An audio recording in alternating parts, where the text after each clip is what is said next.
Everyone, कैसे हैं आप लोग। हम लोग क्लास 8 के थर्ड चैप्टर पर हैं, जिसमें हमने पिछले क्लास में ruling the country side chapter शुरू किया था। और उसमें हमने कुछ चीज़ें पढ़ी थी जिसको हम अब जल्दी से रिवाइज कर लेते हैं और फिर हम लोग आगे बढ़ेंगे। ओके, तो रूलिंग द कंट्री साइड हम लोग चैप्टर पढ़ रहे हैं, जिसमें हमने देखा था कि किस प्रकार से जब अंग्रेज़ों को मुग़ल एम्परर द्वारा दीवानी मिल गई थी बंगाल की। ओके, मीन्स 1765 में when the Mughal emperor granted East India Company the diwani rights of Bengal. ठीक है, तो अब ये जो है रॉबर्ट क्लाइव के टाइम में मिला था, और इसको रॉबर्ट क्लाइव ने एक बहुत ही एक भव्य समारोह की तरह माना था, और पेंटर्स वगैरह को कंसेशन दिया था इसने कि इसको एक बहुत ही ग्रैंड सेलिब्रेशन के रूप में आप पेंट कीजिएगा। ठीक है, अब बंगाल की दीवानी मिलने के पश्चात जो है, अब जो आपके अंग्रेज़ थे उनको पैसे की जो भी दिक्कतें थीं वो ख़त्म हो गई थी, है ना। जैसे कि आप बहुत अच्छे समझ चुके हैं अभी कि उनके पास इस प्रकार की चीज़ें नहीं थी कि वो जो है इंपोर्ट एक्सपोर्ट कर सकें, यानी चीज़ों का जो है इंडिया के साथ लेन देन कर सकें। तो उनको जो है अपने देश से जो है सोना चांदी मंगाना पड़ता था, तो वो ड्रेन आउट हो रहा था। लेकिन अभी क्या हो गया, जब इनको दीवानी के अधिकार मिल गए तो ये जो है चीफ फाइनेंशियल एडमिनिस्ट्रेटर बन गए। ठीक, तो अब क्या हुआ कि इनको जो है लैंड से जो रेवेन्यू आता था वो इनके सारे के सारे इनके अधिकार में आ गया। ओके, तो अभी इनकी बहुत बड़ी समस्या ख़त्म हो गई। अब वो जो रेवेन्यू था, जो पैसा था, उसे जो चाहे खरीदते थे, जो चाहे बेचते थे। ठीक है, अब इसमें सबसे बड़ी चीज़, जब इनके हाथ में पैसा आया तो अब इनके लिए जो है जो मुख्य मुद्दे थे कि हमको एक्चुअली करना क्या है, तो इनके जो उद्देश्य थे वो था कि आपके जो ग्रामीण क्षेत्र हैं उनको किस प्रकार से अपने अंडर में रखना है, कंट्रोल करना है, और हमको रेवेन्यू रिसोर्सेज जो हैं उसको प्रॉपरली एक सिस्टमैटिक वे से ऑर्गेनाइज करना है, और जो लोगों के अधिकार है उसको दोबारा से हमको एक बार देखना पड़ेगा। ठीक है, कि क्या है जो उनको उनके साथ रहना चाहिए और क्या चीज़ उसमें से कम करनी चाहिए, और जो क्रॉप्स हैं, ठीक है, यानी इसमें से कौन सी ऐसी फसलें हैं जो कि हमको यहाँ पे किसानों से उगवानी है और कौन सी नहीं उगानी है। ठीक है, तो ये उनके मुख्य मुद्दे थे।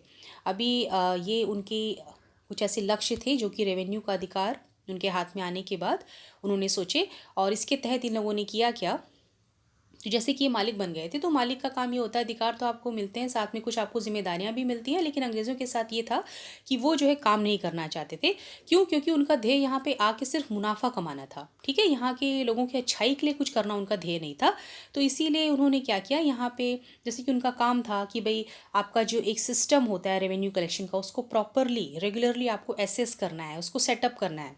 ठीक है, लेकिन चूंकि इनको क्या करना था, उनको तो बस रेवेन्यू को इंक्रीज करना था, है ना, टैक्स इंक्रीज़ करना था, ताकि उनके पास ज़्यादा से ज़्यादा पैसा आए, ताकि यहाँ पे जो वो लोग कॉटन और सिल्क के लिए आके जम गए थे इंडिया में, वो उसको कम से कम दाम में खरीद सके।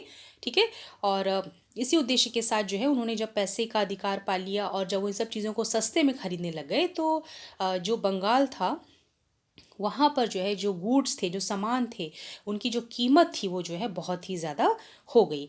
ठीक है, अब इसमें क्या हुआ कि इसके बाद अब जो इन्होंने आर्टिसंस थे बंगाल के, ठीक, जो वहाँ के दस्तकार थे, कारीगर थे, ठीक, उनको ये कहा कि आप जो है हमको अपना सामान जो है सस्ते से सस्ते में दीजिए। तो जितनी उनकी लागत आती थी वो उतनी भी पूरी नहीं कर पाते थे, तो उनको बहुत ज़्यादा घाटा होने लग गया, तो जिससे वो गांव छोड़ के बेचारे जाने लग गए। ठीक, और साथ में जो कल्टीवेटर्स थे, जो कि किसान थे, ठीक है, उन लोगों को भी बहुत ज़्यादा परेशानी हुई, क्योंकि उनसे जो है रेवेन्यू बहुत ज़्यादा वसूला जाने लगा। ठीक है, तो इतना ही काफ़ी नहीं था, 1770 में जो एक भूखमरी आई थी बंगाल में। ठीक है, भूखमरी का कारण क्या था कि भाई यहाँ पे जो है एक क्रॉप फेलियर हो गया था। ठीक, आपका सीजनल फेलियर कहते हैं ना, बारिश की कमी। तो बारिश की कमी से क्या हुआ कि सूखा पड़ गया। अराउंड 1769 का ये आपका मुद्दा था, 1769 के आसपास। ठीक है, अब ये जब सूखा पड़ गया तो भाई सारी की सारी फसलें सूख गई, प्लस यहाँ पे जो है एक एपिडेमिक फैला था, यानी लोगों को जो स्मॉल पॉक्स था वो हो गया था। तो उस वक्त क्या थी, ऐसी दवाइयाँ तो थी नहीं, तो जब इस तरह की बीमारियाँ फैलती थी तो गाँव के गाँव जो है वो साफ़ हो जाते, क्योंकि आपको भी पता है कि किस तरह की बीमारी है ना, ये छूत की बीमारी है जो कि बहुत तेज़ी से लोगों के बीच में फैलती है। ठीक है, तो इसमें आपने देखा करीब 10 मिलियन, यानी कि लगभग 1 करोड़ तक की जनसंख्या आपकी बंगाल की जो है वो ख़त्म हो गई थी। ठीक है, तो अब जब ये सब होने लग गया तो इन लोगों ने देखा कि भाई हमने जो भी आपका रेवेन्यू का सिस्टम दिया, या जिस प्रकार से हमने रेवेन्यू बढ़ा दिया, हाँ, किसानों का शोषण किया, फिर जो कारीगर थे उनका हमने शोषण किया, तो इससे उनको घाटा हुआ। और प्लस जो फैमाइन आ गया, लोग भूख से मर गए, तो इनको ऐसे लगा कि अब जब सब लोग ही ख़त्म हो जाएंगे तो भाई फिर हम लोग कहाँ से अपनी चीज़ें जो है, अपना जो पैसा जो है वो कहाँ से निकालेंगे। तो इनको लगा कि अब हमको कुछ ना कुछ तो भाई लैंड पे इन्वेस्ट करना पड़ेगा, लोगों के लिए कुछ ऐसा प्रोग्रामिंग करना पड़ेगा ताकि जो हमारी चीज़ें कुछ इम्प्रूव हो सकें। ठीक है, इम्प्रूवमेंट यानी भारतीय किसानों और कारीगरों के लिए नहीं, मतलब उनके रेवेन्यू व्यवस्था को किस प्रकार से ये लोग बचा सकें। ठीक है, तो इसी के तहत इन लोगों ने क्या किया था कि परमानेंट सेटलमेंट, ठीक है, इन्होंने इंट्रोड्यूस किया 1793 में। ओके, तो परमानेंट सेटलमेंट में ये था कि जो ज़मींदार थे वो आपका ब्रिटिश और किसानों के बीच की एक कड़ी थे। तो वो जो है किसान जो कि बड़े बड़े ज़मींदार थे, जो कि उनके पास पुश्तैनी ज़मीनें थीं जिस पे कि उनके बहुत पीढ़ियाँ उनकी जो हैं उसकी मालिक थीं, तो वो उसी ज़मीन पे जो है किसानों से काम करवाते थे। इसके बदले में किसान उनको जो है रेंट देते थे और फिर उसी पैसे को वो रेवेन्यू के रूप में जो है ब्रिटिश को अदा करते थे। तो परमानेंट सेटलमेंट में समझौता ही यही हुआ था कि जो ज़मींदार हैं वो जो है किसानों से जो टैक्स था वो वसूल करके हमको देंगे, और इसकी जो संख्या थी यानी जो इसकी अमाउंट थी वो फिक्स कर दी गई थी। ठीक है, मतलब ये आगे कभी भी भविष्य में बढ़ाई नहीं जाएगी, जितना हम आपको अमाउंट दे रहे हैं उतना ही आपको अदा हमको करना है। लेकिन इसमें एक शर्त उन लोगों ने ये रखी थी कि कि इसमें ये करना होगा कि आपको जो पैसे का फ़ायदा होगा आप वो जो है लैंड के इम्प्रूवमेंट में लगाएंगे। ठीक है, तो अगर आप लैंड इम्प्रूव करेंगे तो इससे क्या होगा कि भाई आपकी क्रॉप प्रोडक्शन ज़्यादा होगी, तो रेवेन्यू ज़्यादा बढ़ेगा। ठीक, और जब रेवेन्यू ज़्यादा बढ़ेगा तो जब ज़्यादा पैसा आएगा तो इससे आप दोबारा लैंड इन्वेस्ट करेंगे, और इससे जो है आपकी भी कंडीशन ज़्यादा अच्छी होगी और लैंड इम्प्रूव करेगा। ठीक, लेकिन यहाँ पे क्या किया, इसमें ज़मींदार जो थे उन्होंने मौके का फ़ायदा उठा के क्या किया कि कुछ ऐसी जगह जहाँ पे बहुत अच्छी फसल होगी वहाँ पे उन लोगों ने जितना भी पैसा है उन्होंने अपनी जेबों में भर लिया, और उसमें से कुछ भी पैसा उन लोगों ने जो है किसानों के ऊपर खर्चा नहीं किया। लेकिन कुछ जगह ऐसी भी थी, चूँकि परमानेंट सेटलमेंट में भाई रेवेन्यू तो लोगों ने पहले ही बहुत हाई फिक्स करके रखा हुआ था, तो इतना हाई रेवेन्यू था कि भाई किसान तो वैसे ही बेचारे पूरा दे नहीं पाते थे। तो इसमें जो है वहाँ पे कुछ ज़मींदार थे जिनको ये कहा गया था ब्रिटिश ने कि अगर आप जो है इतना अमाउंट नहीं पे कर पाए तो हम आपको आपकी ज़मीन से जो है बेदखल कर देंगे। ठीक है, तो यहाँ पे जो किसान था वो क्या करता था, वो मनी लेंडर से पैसा लोन लेकर फिर खेती करता था। तो वो बेचारा मनी लेंडर के कर्जे के नीचे भी दब गया। ठीक, वो तो पूरा होता ही नहीं था, फिर पूरा रेंट भी ज़मींदारों को नहीं दे पाता था, तो यहाँ से भी मारा जाता था और वहाँ से भी। और ज़मींदार जो जिनके यहाँ पे फसल ख़राब हो गई, वो क्या होता था, इसमें बहुत से ज़मींदार जो है वो अपनी ज़मीन को खो बैठे। ठीक है, तो परमानेंट सेटलमेंट में जो है ये तीन चीज़ें आपने देखी।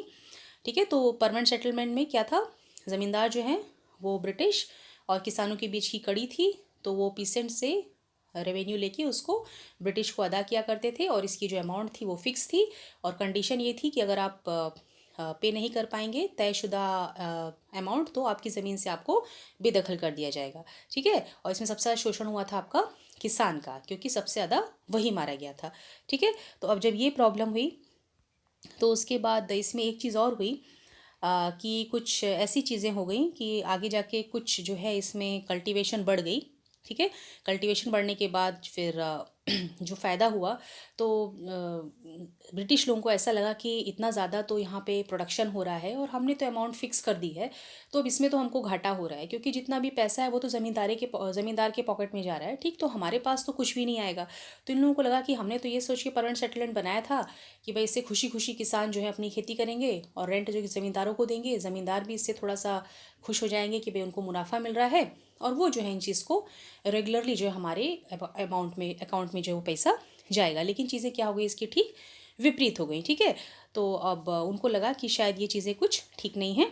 ठीक है, तो अब हम आगे बढ़ेंगे, और आज का हमारा जो टॉपिक है वो आपका है न्यू सिस्टम वॉज डिवाइज्ड, यानी कि जब परमानेंट सेटलमेंट जो है इन लोगों को, ज़मींदारों को लगा कि अब इसमें हमको समस्याएं हैं, तो इसके बाद इन लोगों ने एक नई तरीके की सिस्टम, नई तरीके का प्रोग्रामिंग यहाँ पे किया। ठीक है, तो इसमें हम आज इस टॉपिक को देखते हैं।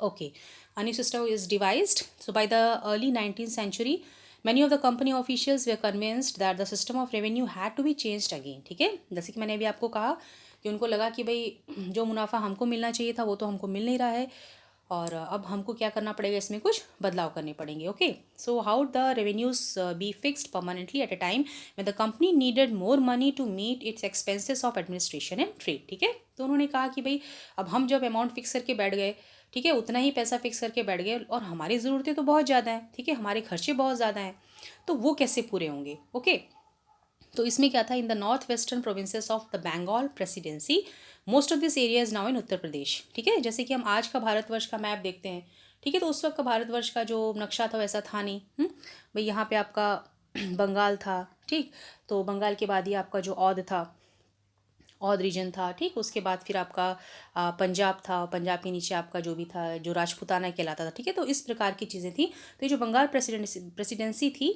ठीक, तो ये बता रहा है कि इसका जो है बहुत सारा एरिया इस वक्त जो है आपका उत्तर प्रदेश में था। ठीक है, तो यहाँ पे जो है what is happen now, an Englishman called Holt Mackenzie.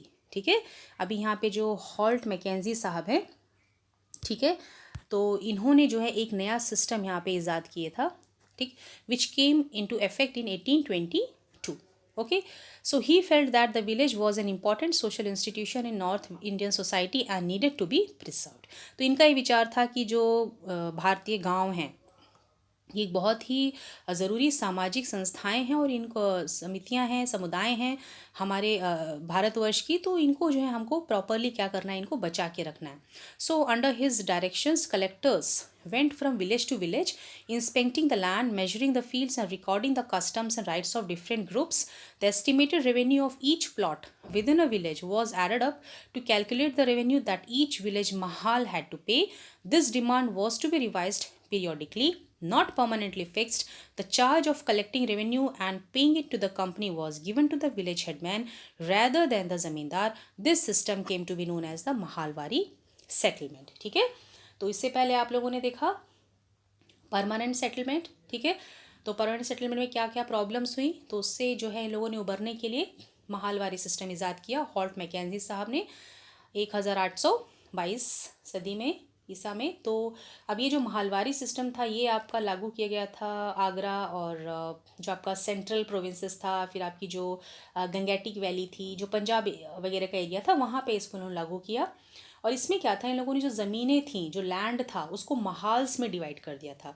ठीक है, अब एक महाल में जो है एक या फिर एक से ज़्यादा गांव हुआ करते थे और हर एक महाल में जो इन लोगों ने टैक्स लगा दिया था। ठीक, अब हर किसान जो था, हर किसान का अपना अपना शेयर था जो कि उसको पे करना होता था। ठीक है, इसमें सबसे बड़ी बात ये थी कि जो किसान थे, पीसेंट्स थे, उनके पास जो है अधिकार थे ज़मीन के। ठीक है, वो उसके मालिक थे। और जो रेवेन्यू कलेक्शन का अधिकार दिया गया था वो दिया गया था इस वक्त विलेज हेडमैन को। ठीक है, यानी अब ये ज़मींदार के पास नहीं था, विलेज का जो मुखिया था, ठीक है, जो लीडर माना जाता था, उसका काम था कि वो रेवेन्यू कलेक्ट करके फिर उसको ब्रिटिश को दे। ओके, तो यहाँ पे सबसे बड़ी चीज़ क्या थी, यहाँ पे जो अमाउंट था, ठीक है, वो फिक्स नहीं था, इसको इन लोगों ने परमानेंटली फिक्स नहीं किया था।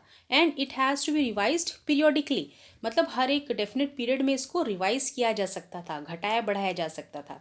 ठीक है, और नेक्स्ट चीज़ क्या थी कि इसमें जो रेंट था ना वो अलग अलग तरीके से जो है फिक्स किया गया था। ठीक है, क्योंकि इन लोगों ने क्या किया था, हर एक प्लॉट पे जाके उसको क्या किया था, इंस्पेक्ट किया था कि भाई वहाँ की मिट्टी कैसी है, वहाँ पे कितनी क्रॉप हमको मिल सकती है। उस फील्ड को इन लोगों ने नापा जोखा, उसको प्रॉपरली इन लोगों ने इंस्पेक्ट किया। ठीक, तो इस प्रकार से उन लोगों ने हर एक प्लॉट का अलग अलग प्रकार से रेवेन्यू फिक्स किया कि भाई कितनी ज़मीन, किस ज़मीन से हमको किस प्रकार का कितना रेवेन्यू मिल सकता है। ठीक है, सो दिस सिस्टम, इसी को हमने कहा महालवारी सिस्टम।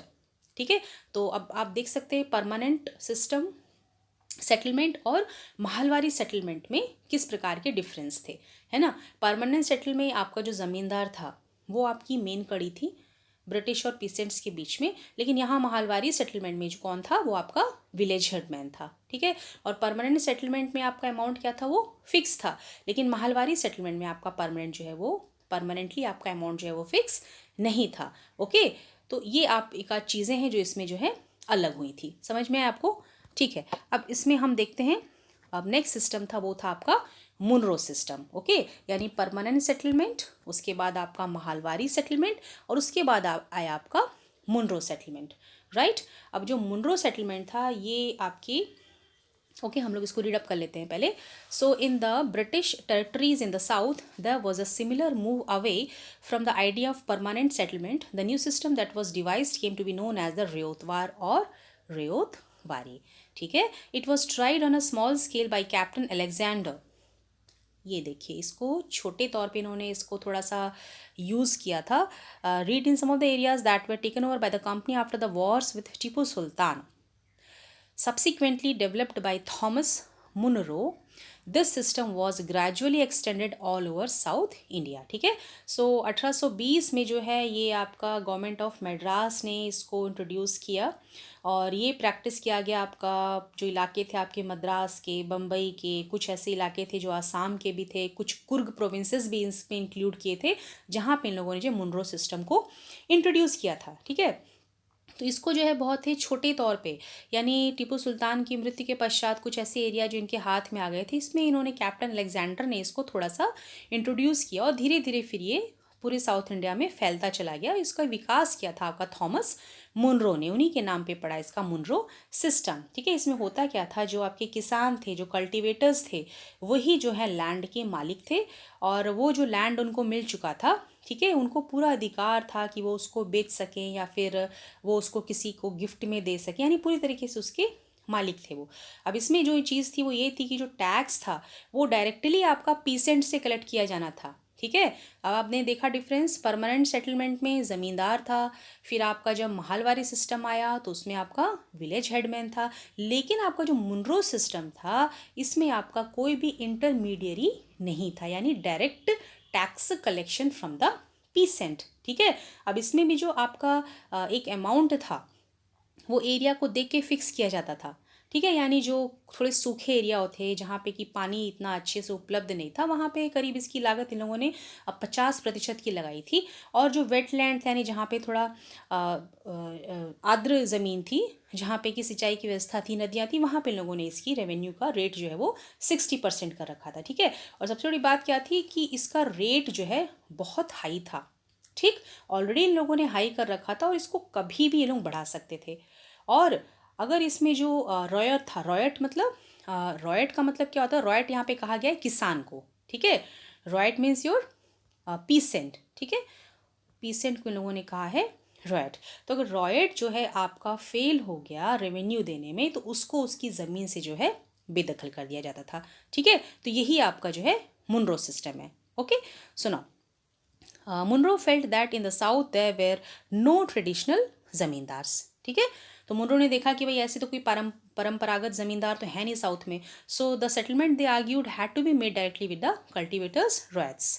ठीक है. जैसे कि मैंने भी आपको एक शॉर्ट में बता दिया मुनरो सिस्टम कि ये एक्चुअली था क्या. ओके. तो इन लोगों ने कहा भाई कोई पारंपरिक जमींदार तो है नहीं, तो हमारा जो सेटलमेंट है वो सीधे के सीधे रॉयट्स के साथ हो जाएगा, यानी कल्टिवेटर किसान के साथ हो जाएगा. So who had tilde the land for the generations. So their fields had to be carefully and separately surveyed before the revenue assessment was made. So Munro thought that the British should act as paternal figures protecting the riots under their charge. ठीक है. तो Munro साहब को ऐसा लगता था कि हमको जो है किसानों के पितृ यानी पिताजी के रूप में अपने आप को मतलब यहाँ पे दर्शाना चाहिए. उनको ये दिखाना चाहिए कि हमको जो है आपको जो है प्रोटेक्शन देनी है, आपको बचाना है, मतलब हम आपके संरक्षक के रूप में हैं. ठीक है. तो ये सब चीज़ें जो है वो मुनरो साहब के दिमाग में थी. ठीक. तो आपने देख लिया, ये बहुत ही इंपॉर्टेंट चीज़ है. ये जो आपने 3 तरह के ये जो रेवेन्यू सिस्टम देखे, ये बहुत ही इंपॉर्टेंट क्वेश्चन है जो ज़रूर पूछा जाता है. या तो आपको डिफाइन करने के लिए पूछा जाएगा what do you mean by permanent settlement, what do you mean by Mahalwari system, what do you mean by Ryotwari settlement. ठीक है. या तो आपको डिफरेंस पूछा जाएगा, इन लोगों के बीच में डिफरेंसेस क्या थे. ठीक है. तो आई होप आपको अच्छे से ये चीज़ें समझ में आ गई होंगी. ठीक है. तो अब हम लोग जो है आगे बढ़ते हैं. ऑल वॉज नॉट वेल, यानी इतना कुछ जोड़ घटा करने के बाद, नई नई पॉलिसीज़ बनाने के बाद भी चीज़ें जो हैं वो ठीक नहीं हुई. सो विद इन चीज़ें क्यों नहीं ठीक हुई? इसलिए क्योंकि जब हम कोई काम करते हैं उसके पीछे की हमारी जब मंशा अच्छी होती है ना, तब वो काम सफल होता है. अगर हमारी मंशा ही खराब होती है तो काम तो आपका कभी भी सक्सेसफुल नहीं होगा. चूँकि ये व्यवसाय के रूप में आए थे और इनका मेन मकसद था यहाँ पे उद्योग करना, यहाँ पे पैसा कमाना, जितना भी हो सके ज़्यादा से ज़्यादा मुनाफा कमाना. तो जो भी काम करते थे ना, उनके दिमाग में यही लगता था कि हम प्रॉफिट कैसे कमाएं. यानी लोगों की भलाई तो इनके दिमाग में दूर दूर तक कहीं नहीं थी। यही कारण था जो भी ये करते थे वो हमेशा क्या होता था, वो खराब रूप में ही सामने निकल के आता था। ओके, तो हुआ क्या देखिए, within a few years after the new systems were imposed, it was clear that all was not well with them. Driven by the desire to increase the income from land, revenue official fixed too high a revenue demand. ठीक है, सबसे बड़ा मुद्दा, सबसे बड़ी दिक्कत इन लोगों के ये थी कि ये लोग जो रेवेन्यू जो था ना, उसका रेट बहुत बहुत ज़्यादा हाई कर देते थे। ठीक है, सो पीसेंट्स वेर अनेबल टू पे, जिसको किसान भर नहीं पाते थे। ठीक, और वो बेचारे भुखमरी का शिकार होते थे, साथ में बीमारियों का शिकार हो जाते थे। ठीक है, तो बहुत ज़्यादा संख्या में मारे जाते थे। तो इससे क्या होता था, riots fled the country side, यानी किसान जो हैं वो गांव छोड़ के जाने लग गए।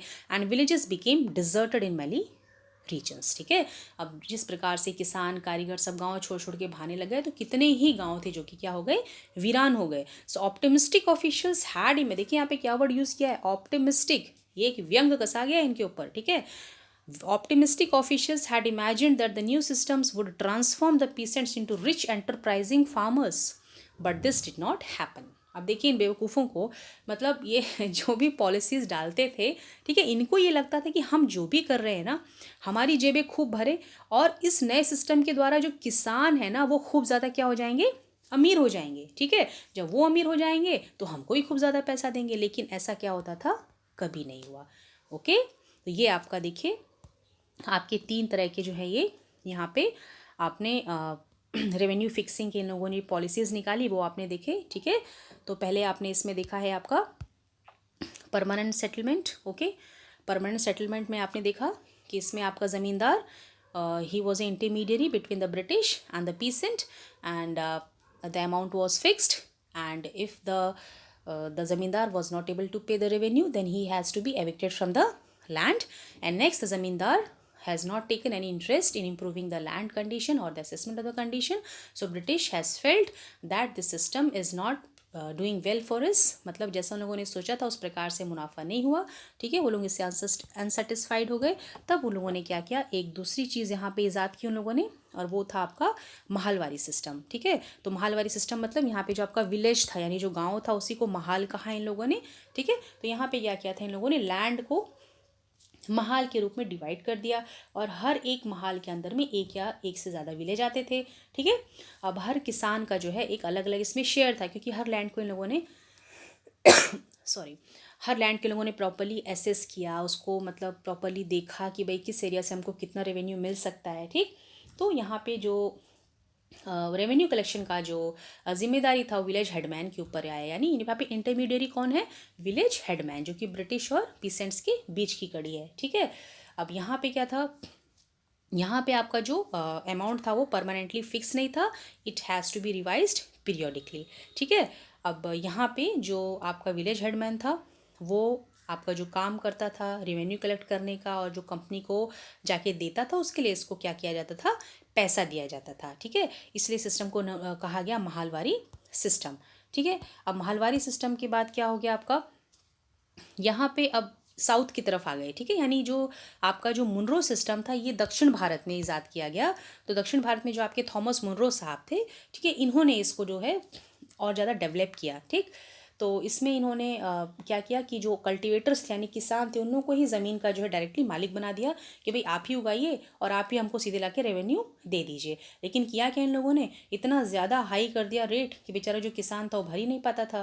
ठीक है, भर नहीं पाता था तो भाई वो अब कर्जदार हो जाता था, उसके बाद वो भूख से मरता था। ठीक, तो अब देखिए इसमें आपने देखा रॉयत्स जो है किसको कहा गया है, किसानों को कहा गया है।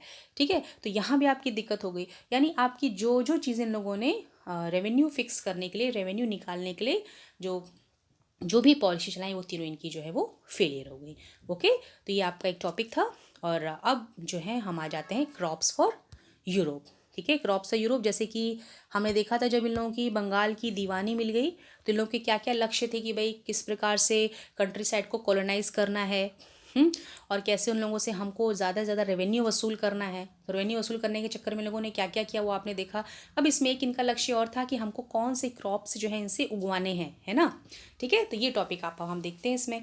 The British also realise the countryside could not only yield revenue, it could also grow the crops that Europe require. ठीक है, तो यहाँ पे जो अंग्रेज थे उन लोगों को लगा कि भाई ये जो गांव की जो ज़मीनें हैं ये सिर्फ हमको रेवेन्यू ही नहीं दे सकती हैं, ये हमारे लिए वो सारी फसलें उगा के दे सकती हैं जो कि हमको चाहिए। ठीक है। So by the late 18th century the company was trying its best to expand the cultivation of opium and indigo. अब देखिए, ये देखिए दो फसलें, ठीक है।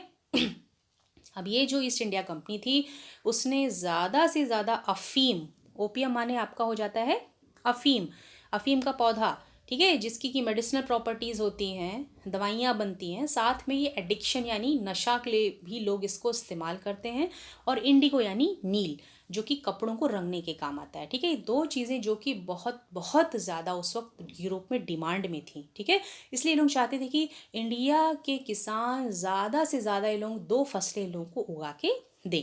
Right? So in the century and a half that followed, the British persuaded or forced cultivators in various parts of India to produce other crops. ठीक है, तो इन लोगों ने या तो किसानों को मान मनोवल के द्वारा या तो ज़बरदस्ती के द्वारा, मतलब कैसे भी आप चाहे अपनी इच्छा से कीजिए, रो के कीजिए या गा के कीजिए, लेकिन आप हमको ये फसलें उगा के दीजिए। ओके, तो देखिए मतलब ओपियम और इंडिगो के साथ ही और ये लोग क्या उगाते थे, जैसे बंगाल में आपका जूट यानी कपास, असम में tea, chai and sugar cane in United Provinces जो कि उत्तर प्रदेश में है अब, और wheat in Punjab, cotton in Maharashtra and Punjab, rice in Madras.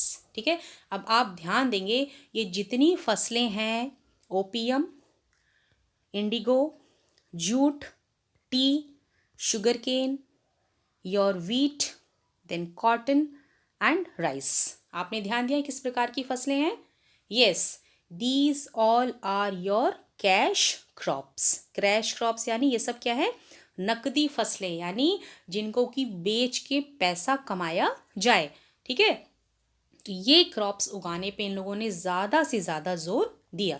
So how was this done, अब ये लोग इसको किस प्रकार से करते थे। The British used a variety of methods to expand the cultivation of crops that they needed. ठीक है, तो खूब उठापटक की इन लोगों ने रेवेन्यू कलेक्ट करने के लिए, अब उसी प्रकार से उठापटक की इन लोगों ने क्रॉप्स कल्टिवेशन के लिए भी।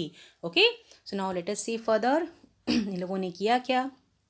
सो नाउ अब आपका जो अगला टॉपिक है, ओके, नाउ इन लोगों ने क्रॉप प्रोडक्शन करने में, अभी देखिए ये लोग डाई पर आ रहे हैं। ठीक है, let us take a closer look at the story of one such crop, one such method of production. So next topic है आपका, does colour have a history, यानी कलर की भी कोई हिस्ट्री होती है क्या। ऑफ कोर्स, जो भी चीज़ ब्रिटिश के साथ जुड़ी है उसकी हिस्ट्री है। ठीक है, अभी यहाँ पे देखिए आपका फिगर 5 दिया है, फिगर 6 दिया है। ठीक है, तो जो आपका फिगर देखिए ये भी बहुत इंपॉर्टेंट है, ये भी क्वेश्चन में पूछा जाता है, kalamkari print and Morris cotton print. ठीक है, ये पूछा जाता है, इस पर ध्यान दीजिए आप लोग।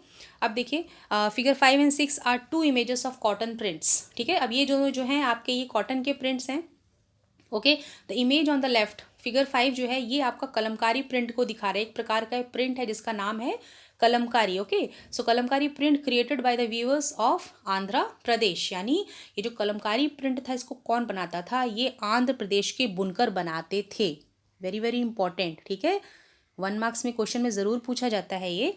ठीक है, kalamkari print was created by weavers of Andhra Pradesh. On the right, अभी राइट में जो आपका मॉरिस कॉटन प्रिंट है। ठीक है, the floral cotton print, floral मतलब जहाँ पे फूल पत्तियाँ बनी हुई हैं। It is produced by William Morris, a famous poet and artist of 19th century Britain. ठीक है, अब ये किसने बनाया है, कलमकारी प्रिंट आपने देखा ये कि आंध्र प्रदेश के बुनकर बनाते थे, और जो राइट साइड में आपका फ्लोरल कॉटन प्रिंट है ये आपका बनाया गया है विलियम मॉरिस के द्वारा, जो कि ब्रिटेन के बहुत ही प्रख्यात कवि थे और आर्टिस्ट थे 19वीं शताब्दी के।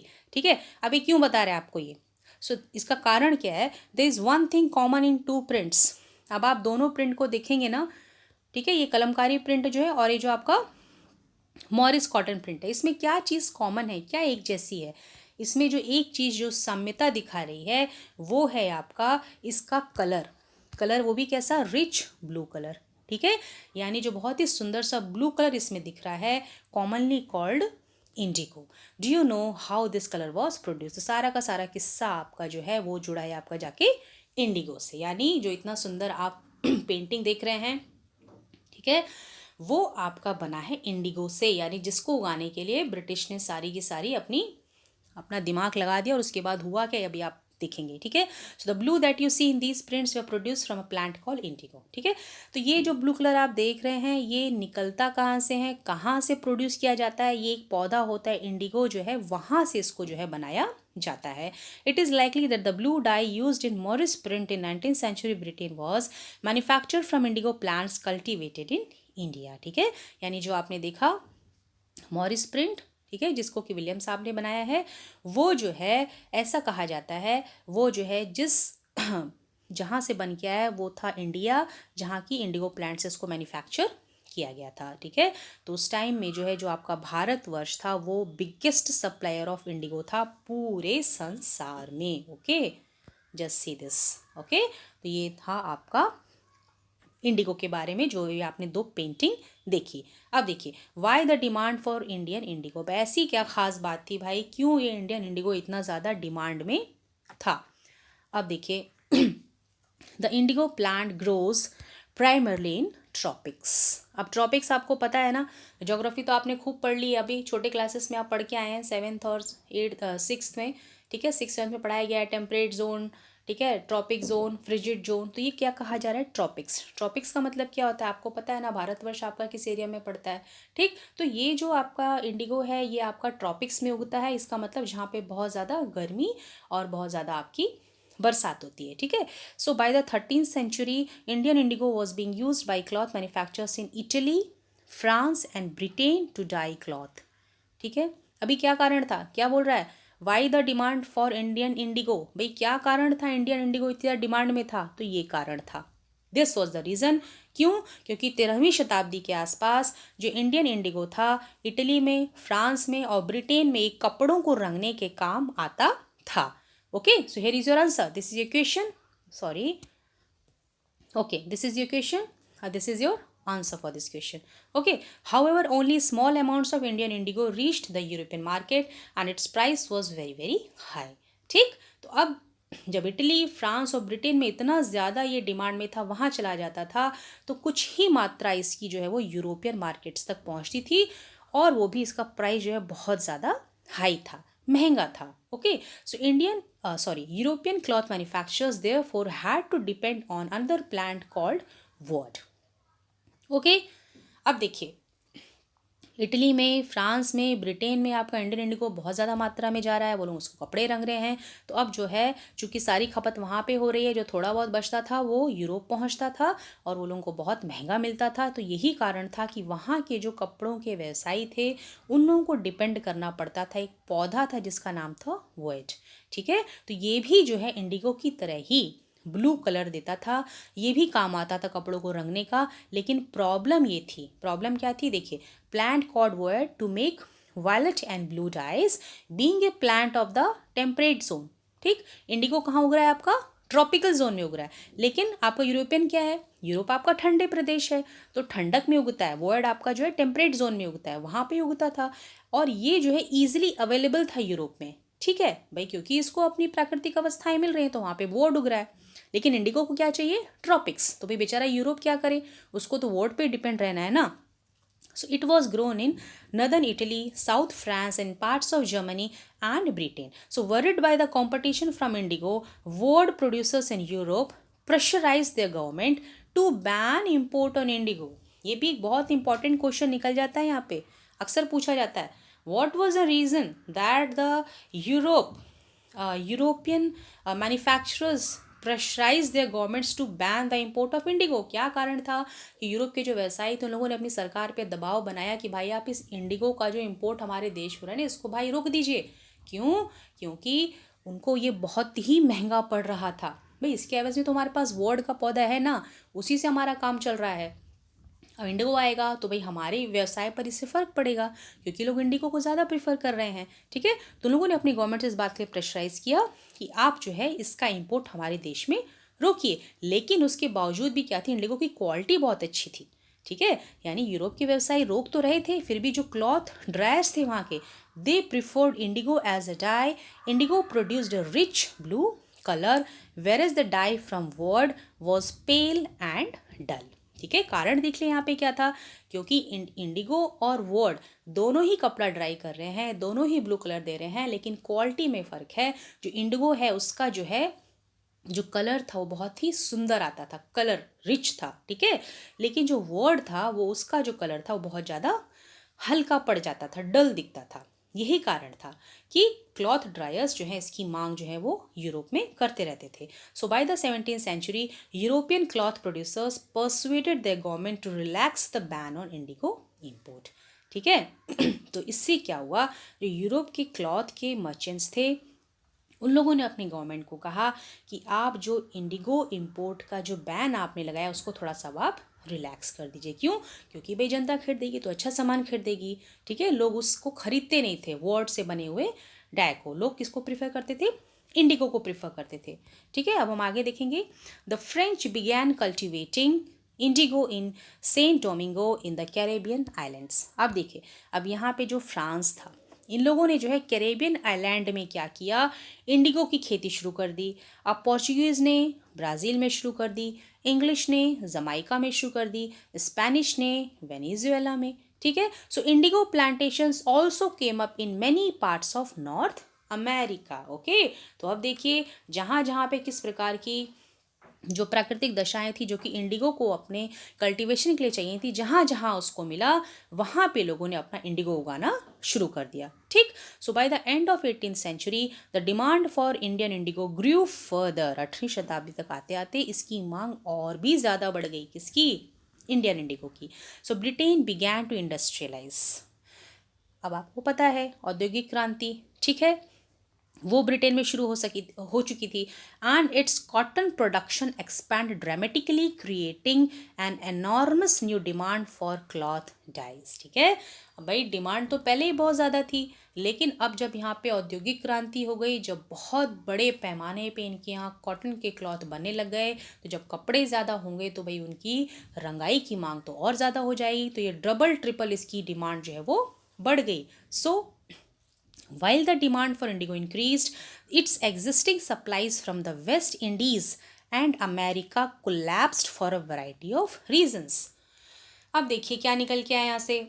भाई इंडिया से तो इंडिगो की डिमांड थी, ठीक है, वो तो जाती थी, लेकिन अभी यहाँ पे क्या हुआ भाई, इनकी आपने भी जैसे देखा कि कैरेबियन आइलैंड में जो है फ्रांस ने और जो आपका पोर्चुगीज़ थे ब्राज़ील में और बाकी इलाकों में भी लोगों ने इसकी प्लांटेशन शुरू कर दी। लेकिन क्या हो गया अचानक से, ठीक है, अचानक से क्या हो गया कि ये जो वेस्ट इंडीज़ और अमेरिका से आपका जो इंडिगो का सप्लाई जा रहा था, ठीक है, यूरोप में, वो जो है वो डिक्लाइन हो गया।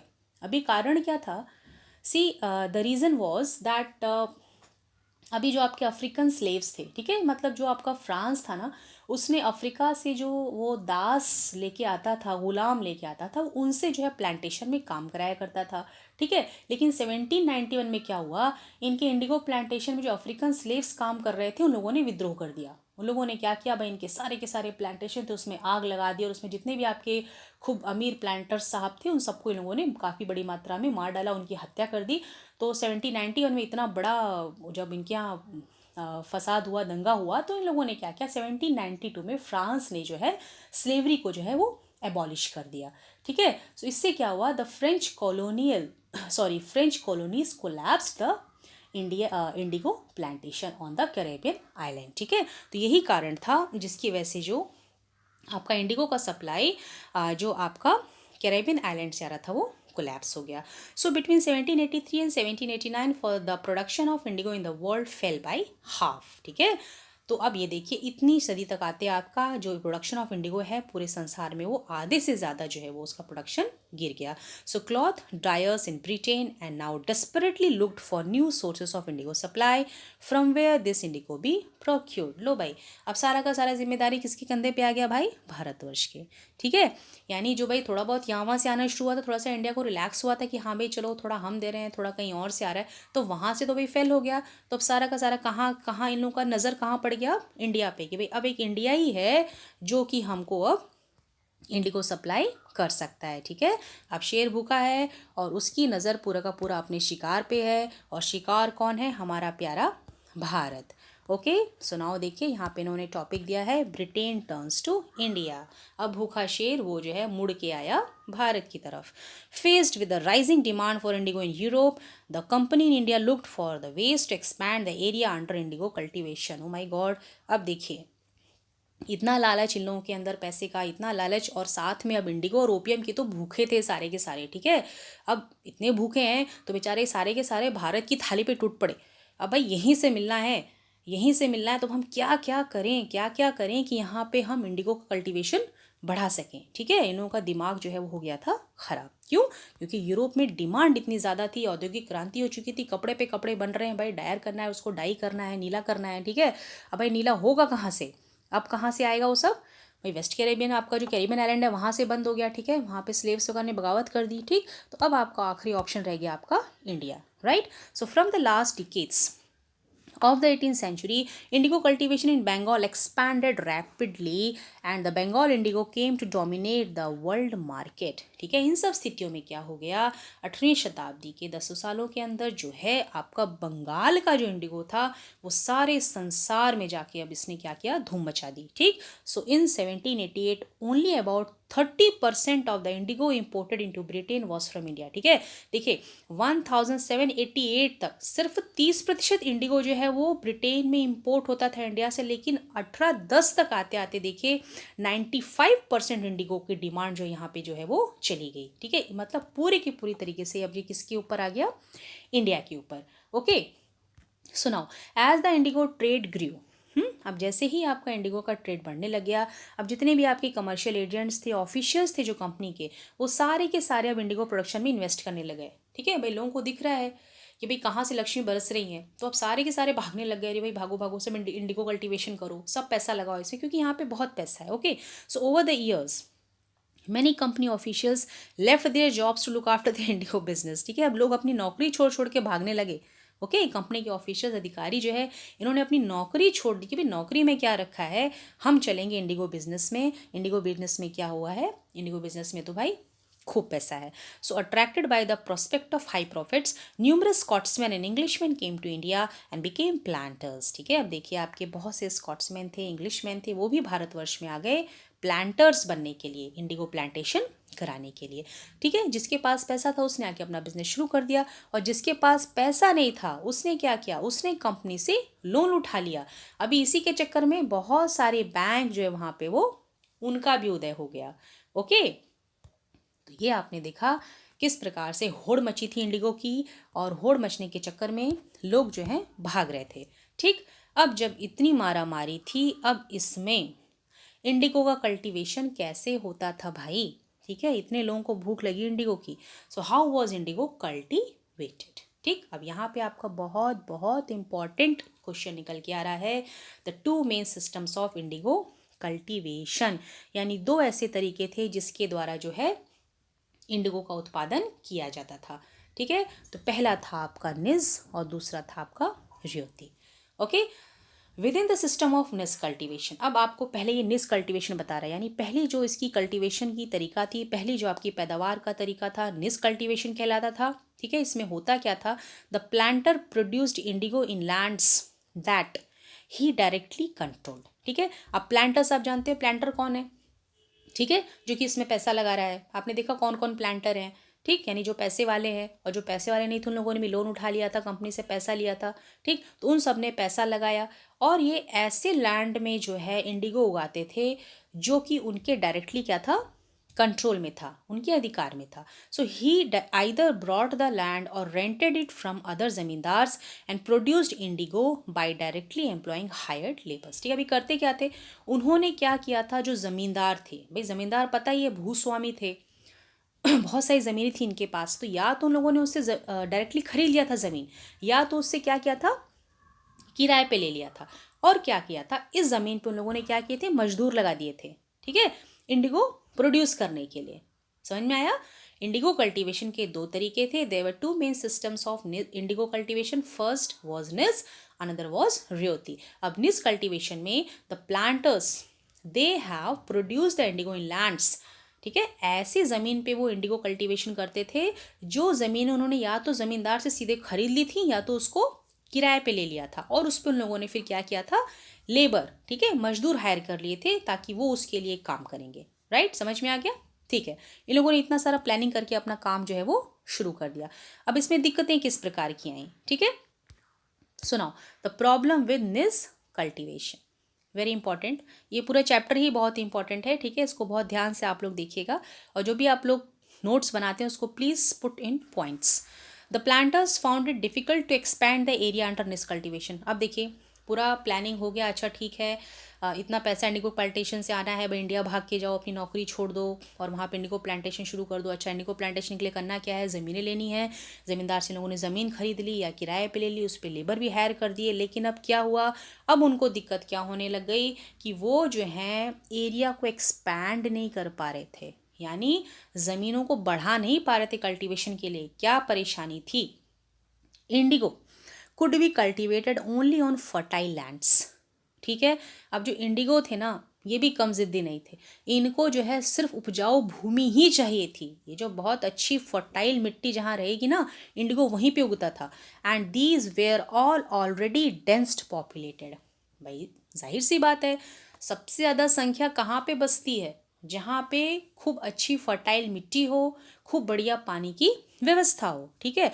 अब मिट्टी जो है फर्टाइल चाहिए तो वहाँ पे ज़मीनें आपको खाली चाहिए, लेकिन वो ज़मीन तो ऑलरेडी क्या है, वहाँ पे लोग बसे हुए हैं भाई, क्योंकि उपजाऊ हैं तो पहले ही वहाँ पे पॉपुलेशन क्या है, डेंस है। So only small plots scattered over the landscape could be acquired. अब उतनी ज़मीनें तो भरी पड़ी हैं तो हम कल्टीवेशन करेंगे कहाँ, तो इनके हाथ में क्या थी, छोटी छोटी ज़मीनें आती थी जहाँ वहाँ लैंडस्केप में जो छितराई रहती थी, ठीक है। So now planters needed large areas in compact blocks to cultivate indigo in plantation. अब नीड क्या थी, भी प्लांटेशर्स को जो है बहुत बड़ा एरिया में जो है बंधे हुए ब्लॉक्स चाहिए थे ना, जो ज़मीनें आपस में जुड़ी रहें, खूब बड़े एरिया में हो, तब जाके इंडिगो हम उसमें कल्टीवेट करेंगे। तो अभी आए कहाँ से, so where could they get the land from, अब आए कहाँ से लेकर हम, ठीक है। तो अभी लोगों इसके लिए क्या किया, they attempted to lease in land around the indigo factory. अब इन लोगों ने क्या किया, जो इंडिगो फैक्ट्री जहाँ पे लगाई गई थी वहीं पे लोगों ने लैंड को क्या किया, लीज पे लेना शुरू कर दिया, ठीक है। तो पहले तो लोग लैंड को लीज पे लेते थे, बाद में लोग क्या करते थे, पीसेंट्स को उसमें से भगा देते थे, है ना। And they evict the pheasant from the area, भाई आप किसी को उसकी ज़मीन में से भगाएंगे तो करेगा क्या, तो इससे क्या हुआ, this led to conflicts and tension, इससे क्या हो गया भाई, आपकी उससे झगड़ा होगा, आपका लड़ाई हो गया, ठीक है। So nor was labour easy to mobilise, ठीक। तो निस कल्टिवेशन में सबसे बड़ी प्रॉब्लम क्या थी, they were not able to expand the area, okay, because the indigo needed the fertile land and it was already populated, so they have started taking the land on lease near the indigo factory। और उसके बाद क्या करते थे, इसको लोगों ने pheasant से जो है हटाना शुरू कर दिया कि भाई आप ज़मीन छोड़ के चले जाओ। इससे क्या हुआ, आज आपके झगड़े शुरू हो गए, पहली समस्या थी ये, ठीक है, पहली समस्या ये थी, दूसरी समस्या यहाँ आ गई। अब तीसरी समस्या क्या थी कि मजदूर जुटाना आसान नहीं था, भाई इतना बड़ा प्लांटेशन का काम आपको करना है तो मजदूर भी तो बहुत ज़्यादा चाहिए ना, तो इतने मजदूर आप लाएंगे कहाँ से। A large plantation required a vast number of hands to operate, ठीक है, खूब ज़्यादा मजदूर चाहिए आपको।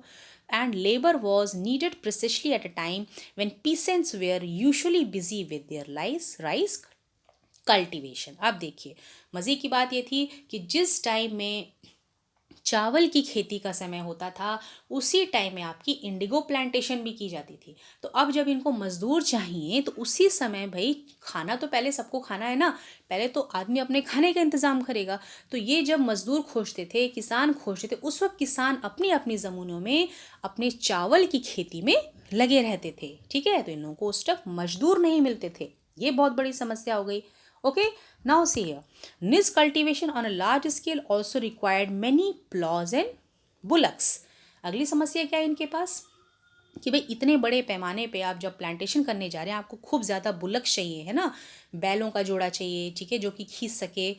और फिर आपको प्लॉश चाहिए जो कि मिट्टी वगैरह आपकी ढीली करने के लिए, है ना, जिसे आप क्या कहते हैं गुड़ाई, उसके लिए जो काम आता है, ठीक है। तो इतने सारे चीज़ें आपको चाहिए। और 1 बीघा ऑफ इंडिगो कल्टीवेशन, देखिए वन बीघा का मतलब होता है 1 एकड़, ठीक है। यानी ये बता रहा है कि अगर 1 एकड़ लैंड है, 1 एकड़ लैंड पे अगर आपको इंडिगो कल्टीवेशन करना है तो आपके पास कम से कम 2 प्लॉज होने चाहिए, ठीक है। That meant that a planter with 1000 bighas would need 2 okay, 2000 ploughs. ओहो, okay fine, sorry for the disturbance. Okay, let us continue once more. Okay, what we are studying? Yes, ठीक है।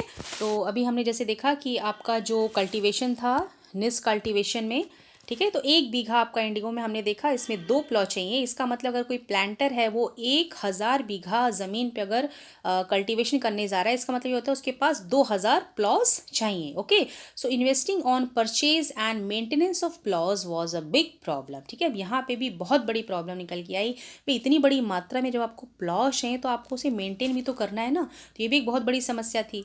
ठीक है, so nor could supplies be easy got from the peasant. अब सबसे पहले तो आपको मिलेगा ही नहीं ना, क्यों? क्योंकि पीसेंट तो पहले ही उसको यूज़ कर रहे हैं, आपको देने वाले तो पीसेंट्स ही हैं, तो वो तो ऑलरेडी उसको यूज़ कर रहे हैं क्योंकि वो चावल की खेती कर रहे हैं। So nor could supplies be easy got from the peasants since their plows and bullocks were busy on their rice fields, again exactly at the time that the indigo planters needed them. ठीक है, so till the late 19th century the planters were therefore reluctant to expand the area under nis cultivation. तो इतनी समस्याएं देखते हुए 19वीं शताब्दी के आखिरी तक जो प्लांटर्स थे, यानी जितनी खुशी खुशी वो भाग के आए थे कल्टीवेशन करने के लिए, अब जो है वो थोड़ा सा पीछे हटने लग गए। अब उनको इतनी प्रसन्नता नहीं थी निस कल्टीवेशन को करने में, एरिया एक्सपैंड करने में, क्योंकि यहाँ पे इतनी दिक्कतों का सामना करना पड़ रहा था। So less than 25% of land producing indigo was under this system. तो 25% से भी कम ज़मीन पे जो है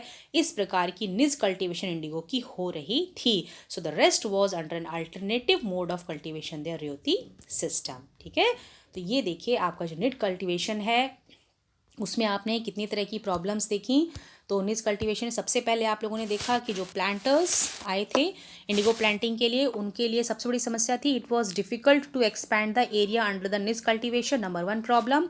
और number 2, the land which second problem was that the indigo could be cultivated only on the fertile land and it was already densely populated. ये पहली प्रॉब्लम है भाई, क्यों नहीं एक्सपेंड कर पा रहे? इसलिए निकल एक्सपेंड कर पा रहे क्योंकि जो उनको अपना एरिया चाहिए फर्टाइल एरिया वो पहले ही डेंसली पॉपुलेटेड है। ठीक है, अब दूसरी समस्या क्या है कि भाई जो उन्होंने क्या किया, भाई ज़मीन की दिक्कत हो रही है, छोटी छोटी ज़मीनें मिल रही हैं, उन्होंने क्या किया, जो इंडिगो फैक्ट्री जहाँ पे बैठी हुई थी, ओके, इंडिगो फैक्ट्री के पास ही लोगों ने जो है लैंड को लीज पे लेना शुरू किया और साथ में पीसेंट्स को ज़मीन से निकालना शुरू किया। इससे क्या हो गया, आपके कॉन्फ्लिक्ट्स और टेंशन शुरू हो गए, right. And third problem was it was not easy to mobilise क्या, मजदूर, यानी किसान मिलना मुश्किल हो रहा था, क्योंकि उसी वक्त पे आपका क्या हो रहा था, जब इंडिगो कल्टीवेशन होता था उस वक्त आपका राइस कल्टीवेशन का टाइम भी होता था। यह आपकी तीसरी समस्या थी। और चौथी नंबर की समस्या जो हमने ये देखी वो ये थी कि आपका जो इंडिगो कल्टीवेशन था उसमें बहुत बड़ी मात्रा में आपके प्लॉज और बुलक्स लगते थे। ठीक है, अब प्लॉज और बुलक्स का जो चाहिए था, उनका जो रिक्वायरमेंट था, वो उस वक्त ऑलरेडी जो है किसान जो है अपने खेती में इस्तेमाल कर रहे थे। ठीक है, it was already busy on their rice fields. ठीक है, पहले तो उनको मिलना ही नहीं था और दूसरा जो है मेंटेनेंस जो प्रॉब्लम थी उनकी बहुत ज़्यादा, यानी इतनी बड़ी मात्रा में प्लॉज और बुलॉक्स को मेंटेन करना इन लोगों के लिए बहुत बड़ी समस्या थी। ओके, यही सब कारण थे जिससे परेशान होके जो है अब जो है जो आपके प्लांटर्स थे वो जो है अब इसमें थोड़ा सा इंटरेस्ट उनका कम होने लग गया। ओके, सुनाओ अब देखिए Indigo on the land of riots. ठीक, अब इस टॉपिक में हम लोग देखेंगे आगे कि आपका जो निस कल्टीवेशन था, ठीक है, उसमें से इन लोगों का जो है दिमाग हटने लग गया, इनका इंटरेस्ट कम होने लग गया था प्लांटर्स का। तो जो 25% था भूमि, बस उतना ही आपका निस कल्टीवेशन हो रहा था इंडिगो का, और बाकी जो ज़मीन थी वो आपकी रॉयत सिस्टम में पड़ी हुई थी। ठीक है, तो इसमें क्या था, अब रॉयत सिस्टम में देखिए हम देखते हैं क्या होता है। So under the royalty system, the planters forced the royals to sign a contract, an agreement, सट्टा।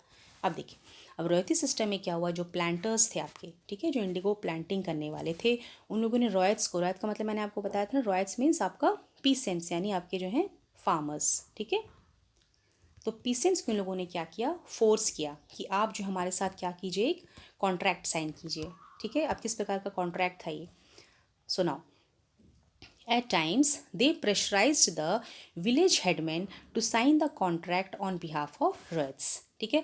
अभी इसमें क्या होता, तो जो प्लांटर्स थे वो दबाव बनाते थे रॉयट्स के ऊपर, किसानों के ऊपर, किसके बिहाफ से, विलेज हेडमैन की तरफ से, ठीक है, कि आप जो है इनके ऊपर प्रेशर डालिए, इनको फोर्स कीजिए कि वो हमारे साथ कॉन्ट्रैक्ट साइन करें। And those who sign the contract got cash advances from the planters at a low rate of interest to produce indigo. अब देखिए इन लोगों ने दूसरी चीज़ की वो ये की कि ये जो पीसेंट थे, इन लोगों को ये कहते थे कि जो आपकी ज़मीनें हैं उसमें आप लोग इंडिगो प्लांटेशन कीजिए, लेकिन इसके लिए हम आपको क्या कर रहे हैं, जो कैश है, जो पैसा है, हम आपको पहले ही एडवांस में दे रहे हैं, ठीक है। आपको पहला पैसा हम एडवांस में दे रहे हैं, और इस पर जो आपका इंटरेस्ट लगेगा वो बहुत ही कम दाम पे लगेगा, ठीक है। आपको लो इंटरेस्ट पे करना होगा। यानी ये क्या हो गया था, ये किसानों को जो फंसाने वाली बात हो रही थी, यानी उनको क्या किया जा रहा था, लालच दिया जा रहा था, ठीक है।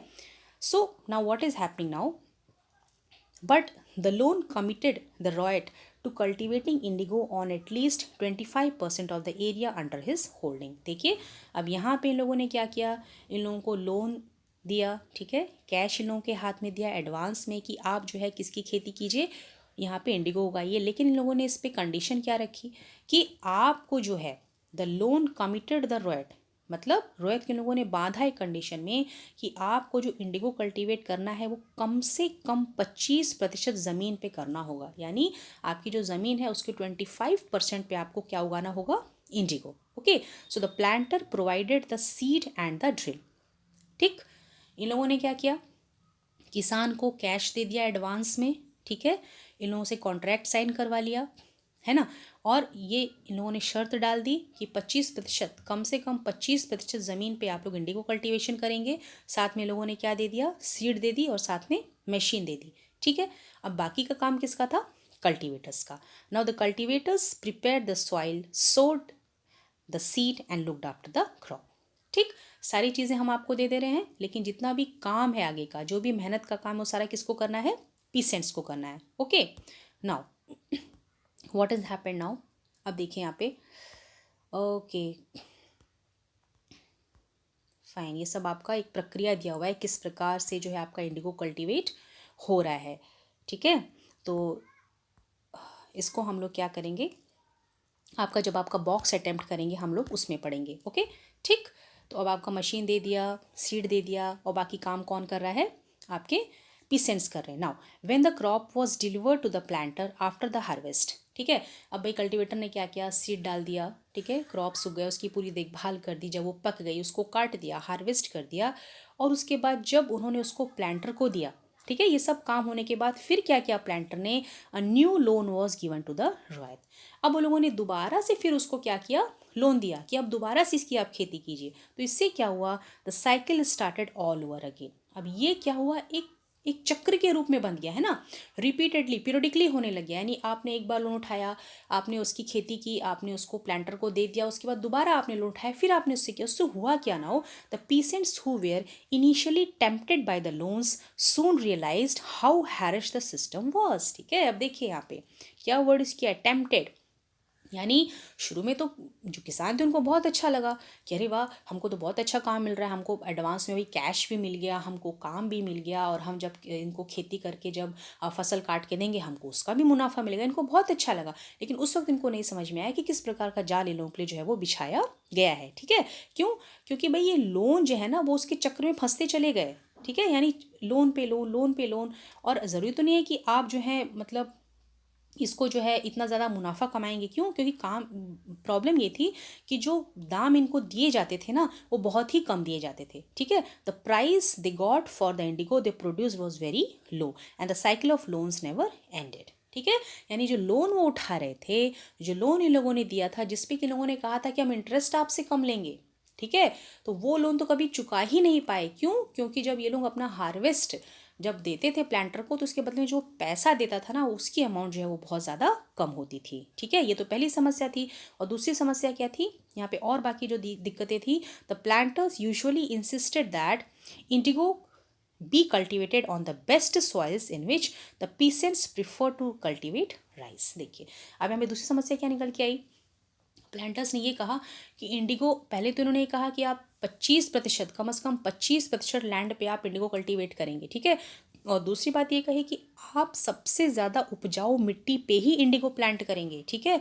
वो मिट्टी जिस पे ये लोग किसको कल्टीवेट करते थे, राइस को, चावल को, जिसको खा के इनको अपना जीवन निर्वाह करना होता था। So indigo moreover had deep roots.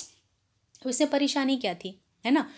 आप ये सोच सकते हैं भाई इसमें परेशानी क्या थी, इंडिगो भी उगाइए, चावल भी उगाइए, ठीक है। लेकिन समस्या यहाँ पे क्या थी, इंडिगो की जो जड़ें होती हैं ना वो बहुत गहरी होती हैं, ठीक है। तो करता क्या है, it exhausted the soil rapidly, ठीक है।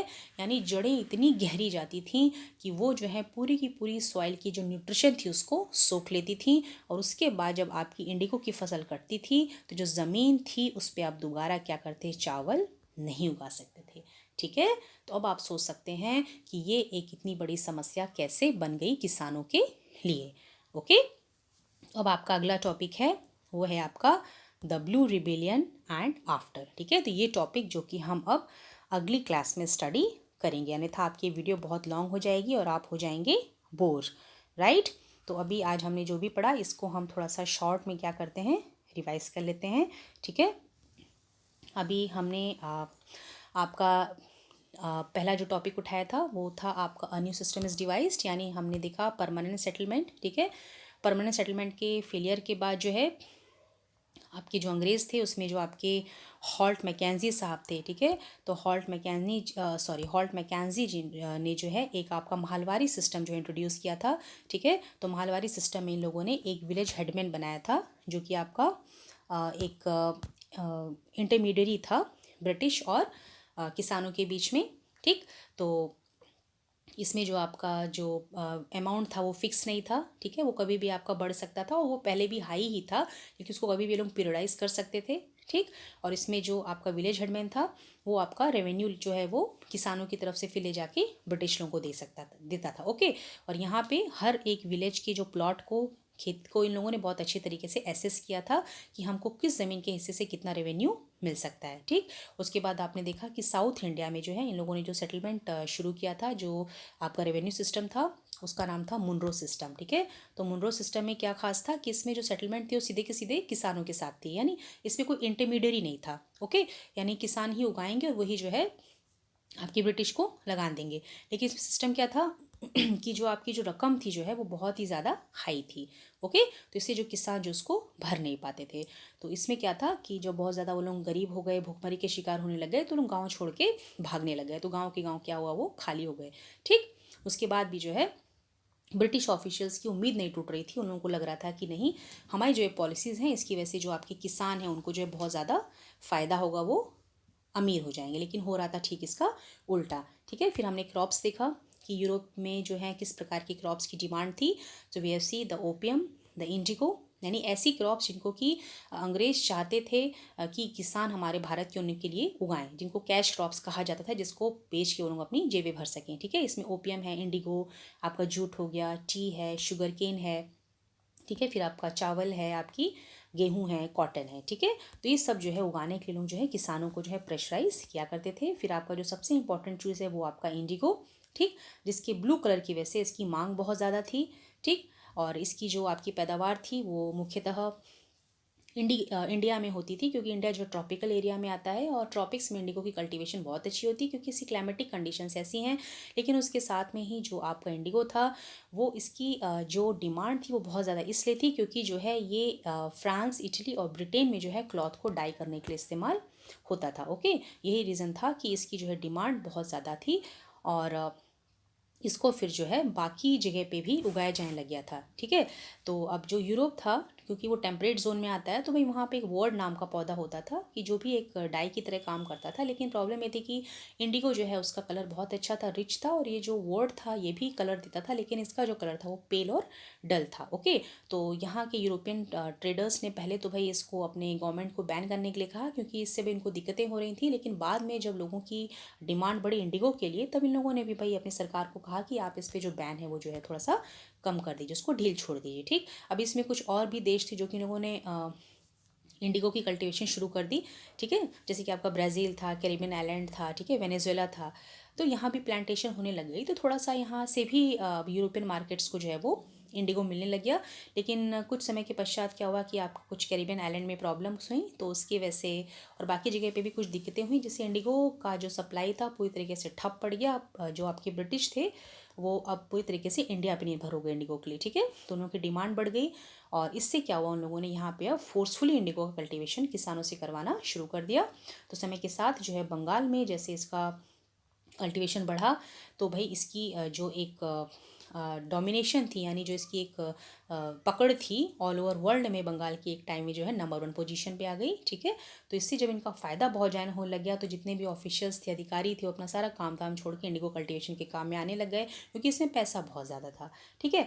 तो अब यहाँ पे आपने देखा किस प्रकार से आपका इंडिगो कल्टीवेशन 2 प्रकार का है, ठीक है। 2 systems of indigo cultivation, first is your निज एंड अनदर इज़ योर रियोती, ठीक है।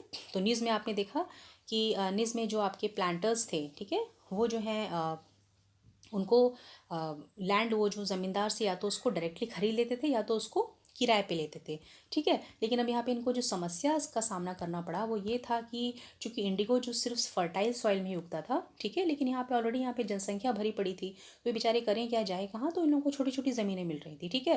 तो इन लोगों ने क्या किया कि जहाँ पे आपकी इंडिगो की फैक्ट्री थी वहाँ पे इन लोगों ने जो है लैंड को लीज पे लेना शुरू कर दिया और पीसेंट्स को वहाँ से बेदखल करना शुरू किया, जिससे कि इन लोगों के संबंध जो है उनसे ख़राब होने लगे, ठीक है। और दूसरी प्रॉब्लम क्या थी, इन लोगों को आसानी से मजदूर नहीं मिल रहे थे। क्यों? क्योंकि जो आप इंडिगो कल्टीवेशन कर रहे हैं उसी टाइम पे आपका राइस कल्टीवेशन भी हो रहा है, ठीक। ये आपकी दूसरी समस्या थी। और तीसरी समस्या ये थी कि जो आपका प्लांटेशन का काम था, निच कल्टीवेशन, क्योंकि ये बहुत बड़े पैमाने पे होता, तो इसमें बहुत ही ज़्यादा बुल्लक्स और प्लॉज भी चाहिए थे, ठीक। तो पहले तो आपको मिलना ही मुश्किल था, क्योंकि उसी टाइम में आपकी जो कि चावल की खेती हो रही है, किसानों ने अपने प्लॉज बुल्लक्स वहाँ पे लगा रखे हैं, तो आपको क्यों देंगे भाई।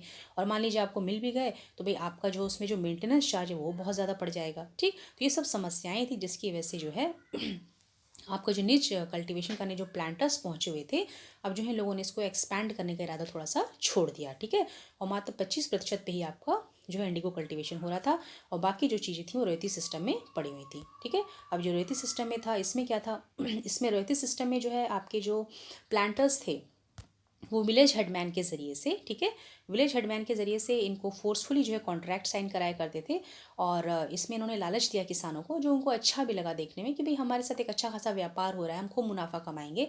लेकिन ऐसा हुआ नहीं एक्चुअली, ठीक है। तो इन लोगों को पहले ही कैश जो है उनको एडवांस में दे दिया जाता था, ठीक है, लोन के रूप में, कि भाई आपको दिया जा रहा है और आप जब इसको वापस करेंगे तो आपसे इंटरेस्ट हम बहुत कम लेंगे, ठीक है। आप बस हम आपको सीड भी दे रहे हैं, हम आपको ड्रिल भी दे रहे हैं, बस आपका काम क्या है, आप हमको कैश उगा के और आप आप हमको क्रॉप उगा के आप उसको दे देना, ठीक है।